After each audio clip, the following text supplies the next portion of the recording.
Hello and welcome to Rockin Pricing.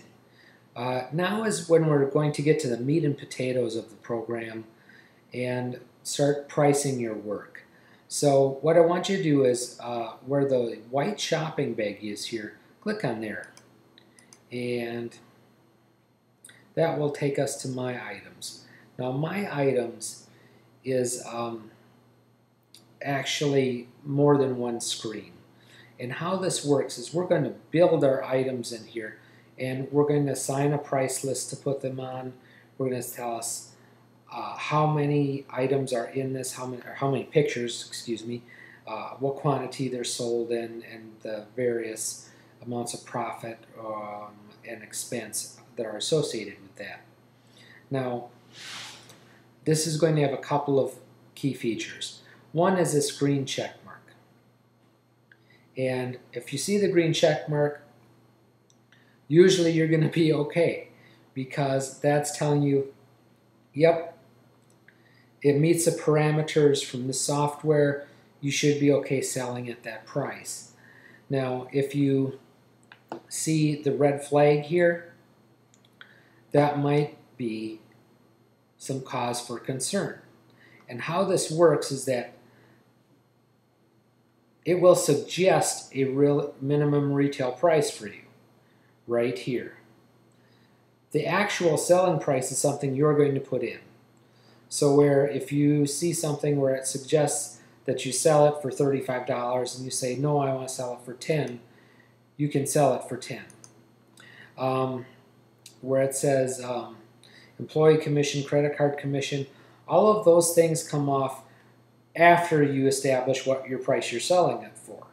So that's going to remove some more money once you are selling the item. So you want to make sure that you price enough of that into there to cover that. Now, one of the unique things on here is called it's this little window with a plus sign on. This is what makes this so unique and interesting. Click on there,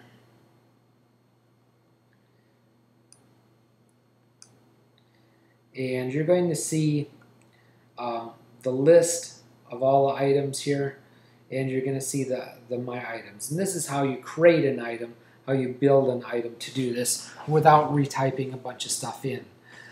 Because if anyone knows me and databases I've designed over the years, I'm allergic to retyping stuff in. So I really try to avoid that if at all possible. It just increases the amount of errors that can occur. So anyways, where you're going to see the little icon here for the toolbar, open that up, and you'll see some tools here right there that you can use as well. Okay? Now, what we're going to do is we're going to build an item. So this is telling me that no records are present. To create a new record, choose new record from the menu command. Basically, it's telling you to press this button. So you're going to add a new empty record. So there we go. And we're going to pick a price list to put this on. Let's do this off children.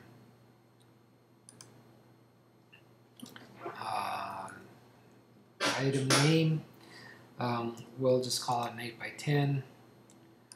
And item size is an 8x10.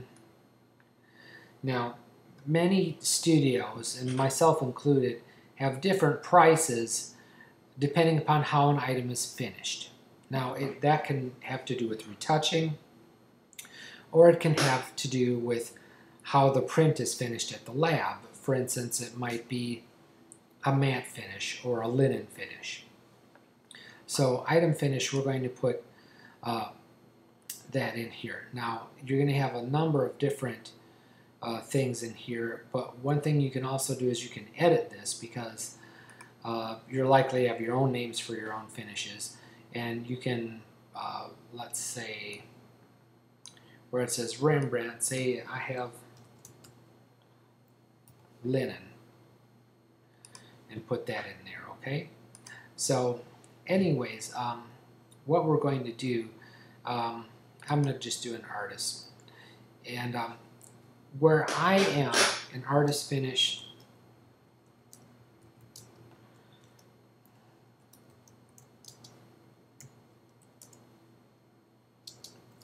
is mounted and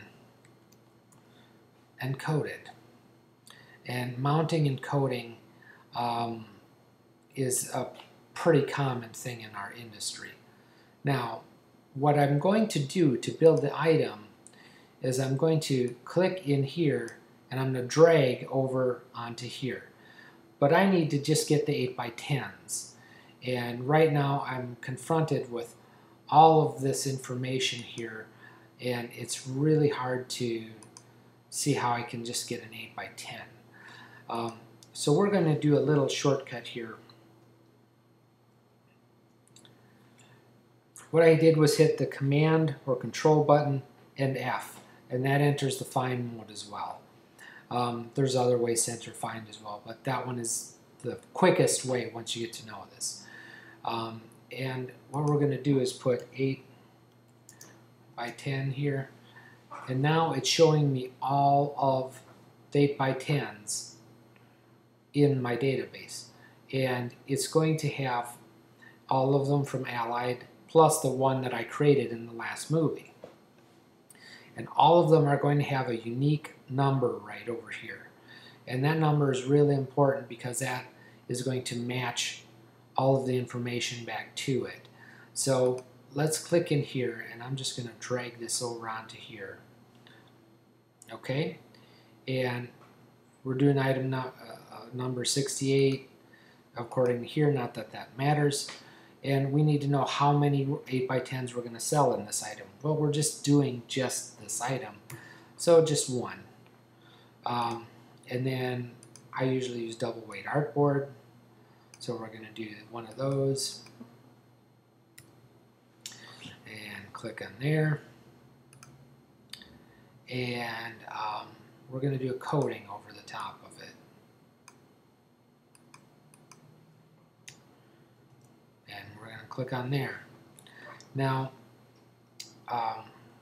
one of the things that we also are going to need to do, Allied will color correct your work for $1 for a file, not for every file, or not for every picture, every file. So let's say you're ordering 10 8x10s, it costs $1 to color correct. If you're ordering one 8x10, it costs $1 to color correct.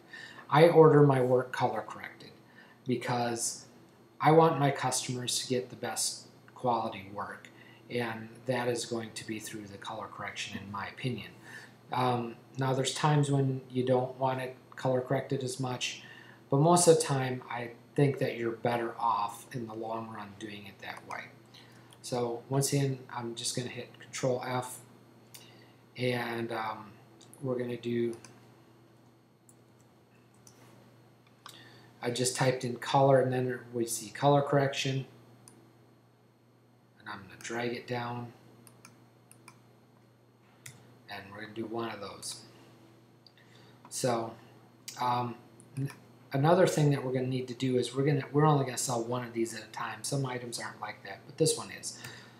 So we're going to sell one of those, and there's only one picture in an 8x10. Now, here's another thing where we have a children's 8x10, and we need to retouch that.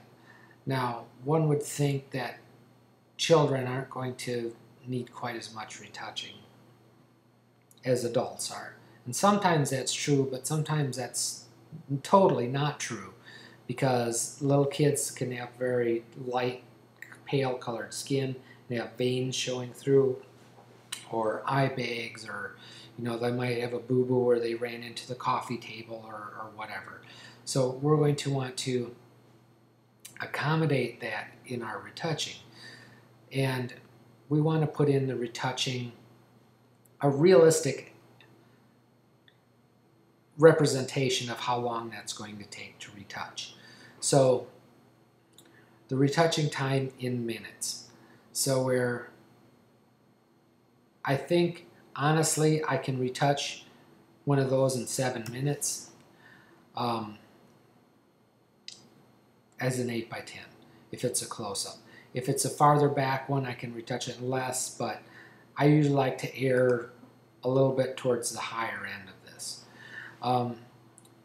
Order preparation time, it'll take a minute. And packaging time, it'll take a minute.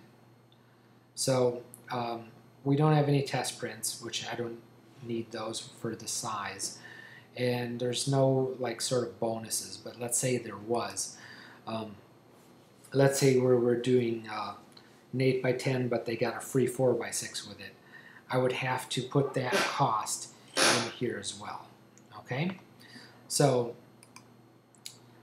that has driven the price to $14.72 for our 8x10. And I know that people don't always like to think of it that way, but it really is doing that. Now, I want to sell this for $69. It's suggesting $59 roughly. So that gives me a check mark here after I put in my price I'm selling it for. Tells us we're okay there. Employee commission. Now remember, I put in 18% commission for me. Well, that's $12.42 on top of the $14.72 that we did. And let's say they use a credit card now. We're basically set up as a credit card society nowadays. Credit cards grease the wheels of whatever we're doing from the standpoint in this industry. So I want to have whatever I'm paying in commission fees in credit cards as well. So that'll tell us the total cost of selling this item is $28.76. That leaves $40.24. Our profit amount is 58.32%.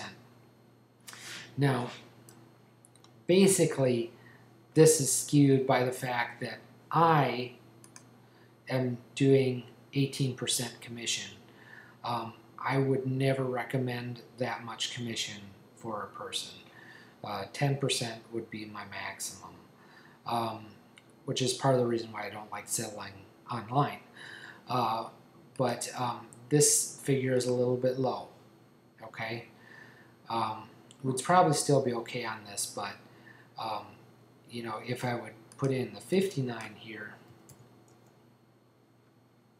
even though it's telling me it's okay, if I look down at, man, we're only making a little barely over half of that is going to be profit. And remember, the profit is just profit on that one item, on that one sale, above the cost of sales. That's above how much it costs you. That's not including any overhead that you're going to have throughout your business. And you know, everyone is going to have different amounts of overhead. Okay? So anyways, that's a rundown of how to create your items and how to check and see if your price is okay. And that should be all that you need for building your items. So once again, I will see you in the next